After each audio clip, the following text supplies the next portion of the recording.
नमस्कार, स्वागत है आपका टीवी 24 नेटवर्क में और मैं हूं अजय सिन्हा।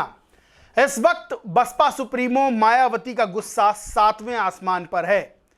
समाजवादी पार्टी और कांग्रेस को लेकर बीएसपी सुप्रीमो मायावती ने अपना गुस्सा जाहिर कर दिया है और बड़ी बात यह है कि यह गुस्सा जायज भी है।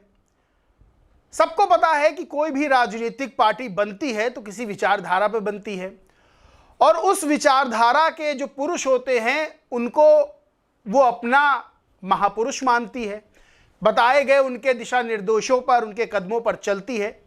लेकिन इस वक्त चाहे सपा हो, चाहे कांग्रेस हो, चाहे दूसरे और दल हो, वो बसपा संस्थापक मान्यवर काशीराम को अपना सर्वे सर्वा मानने के लिए जुट गए हैं। अभी मान्यवर काशीराम की जयंती थी तो इसको लेकर क्या सपा, क्या कांग्रेस, क्या भाजपा, सभी ने उनको श्रद्धांजलि तो दी ही दी, साथ में उनको लेकर बड़ी बड़ी बातें भी कहीं। अब जाहिर सी बात है कि उत्तर प्रदेश में जो विधानसभा चुनाव 27 में होने हैं उसमें लगभग 1 साल का समय बचा हुआ है और उत्तर प्रदेश में दलित वोट बैंक 22 से 23% का है। अब 22 से 23% का वोट बैंक इतना ताकतवर होता है कि वो किसी को भी सत्ता सौंपने के लिए मादा रखता है। अब हर राजनीतिक दल ये सोच रहा है कि किसी भी तरह से ये बड़ा वोट बैंक उनकी तरफ हो जाए। अब इसके लिए मान्यवर काशीराम को कोई कह रहा है भारत रत्न दे दो, तो राहुल गांधी कहते हैं कि अगर नेहरू होते तो वो काशीराम को कांग्रेस का मुख्यमंत्री बनाते। तमाम तरह की बातें हैं, लेकिन बीएसपी सुप्रीमो मायावती ने अब सबको झाड़ लगा दी है। यानी कि वो इतनी गुस्सा हो गई हैं कि भाई अपने अपने महापुरुषों को सब भूले जा रहे हैं। क्या उनके महापुरुषों में दम नहीं बचा है? बीएसपी सुप्रीमो मायावती ने आरोप लगाया, सवाल पूछा और सीधे तौर पर कहा कि ये सपा और कांग्रेस बड़ी बहरूपिया टाइप है, ये दलितों का वोट लेने के लिए सिर्फ शिगूफेबाजी कर रही हैं। क्या बीएसपी सुप्रीमो मायावती ने कहा वो मैं आपको बताता हूं।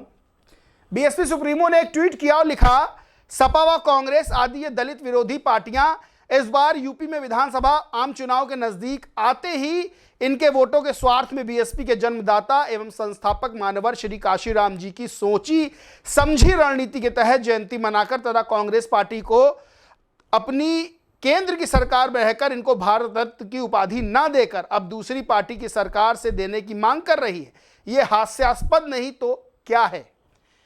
फिर आगे वो लिखती हैं, जबकि ये पार्टियां शुरू से ही बीएसपी को खत्म करने में लगी रही हैं, जिस पार्टी की मान्यवर श्री काशीराम जी ने खुद नींव रखी है, जिसे इनकी एकमात्र उत्तराधिकारी व बीएसपी की राष्ट्रीय अध्यक्ष के जीते जी कोई हिला नहीं सकता है।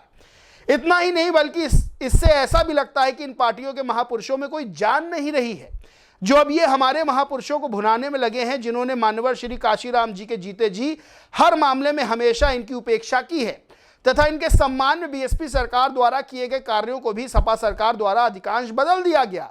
यह है इन पार्टियों का इनके प्रति दोगला चाल व चरित्र। इसलिए यदि सपा व कांग्रेस आदि के खासकर दलित चमचे चुप रहें तो उनके लिए बेहतर होगा, यही सलाह है।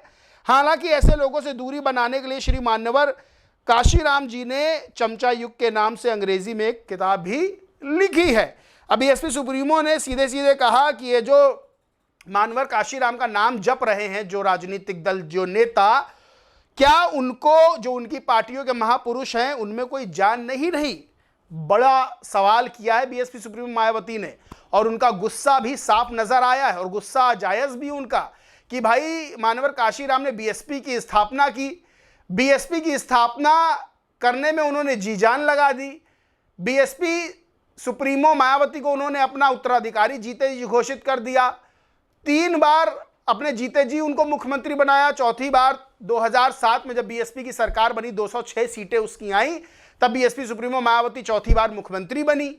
तो ऐसे में मान्यवर काशीराम के नाम पर अगर वोट लेने का अधिकार किसी को है तो भाई बीएसपी को है, क्योंकि बीएसपी उन्हीं की पार्टी थी। लेकिन अब दूसरे राजनीतिक दल भी उनका नाम लेकर, कोई कह रहा भारत रत्न दे दो, कोई कह रहा है कि जो है उनको जो है हम ही सच्ची श्रद्धांजलि दे सकते हैं, उनके बताए दिशा निर्देशों पे, उनके मार्ग पर हम ही चल रहे हैं। तो सबसे बड़ी बात यह है कि इसके पीछे 22 से 23% का वोट बैंक है। और लोकसभा चुनाव जब 2024 में हुए तब संविधान के नाम पर जिस तरह से डॉक्टर भीमराव अंबेडकर का नाम ले लेकर वोट हासिल किए गए, जिस तरह से भारतीय जनता पार्टी पर भी बड़े आरोप लगाए गए कि संविधान बदल देगी और हम बाबा साहेब के संविधान की रक्षा करेंगे, हमको ही उत्तरदायित्व सारा मिल गया है, तो इससे बड़ा वोट बैंक कांग्रेस और सपा यानी इंडिया अलायंस को मिला भी। अब चूंकि यूपी में चुनाव है, वो केंद्र में चुनाव था, तो बाबा साहेब का नाम लेके खूब वोट लिए गए। अब चूंकि यूपी में चुनाव है तो यहां पर मानवर काशीराम का नाम लेकर राजनीतिक दल एक बड़ा वोट बैंक हासिल करना चाहते हैं। लेकिन बीएसपी सुप्रीमो मायावती ने भी कमर कस ली है। अभी 9 अक्टूबर को जब उनके परिनिर्वाण दिवस पर मानवर काशीराम के एक जनसभा आयोजित की गई, रैली, महारैली, तो बहुत लोग, लाखों लोग इकट्ठा हुए थे लखनऊ में।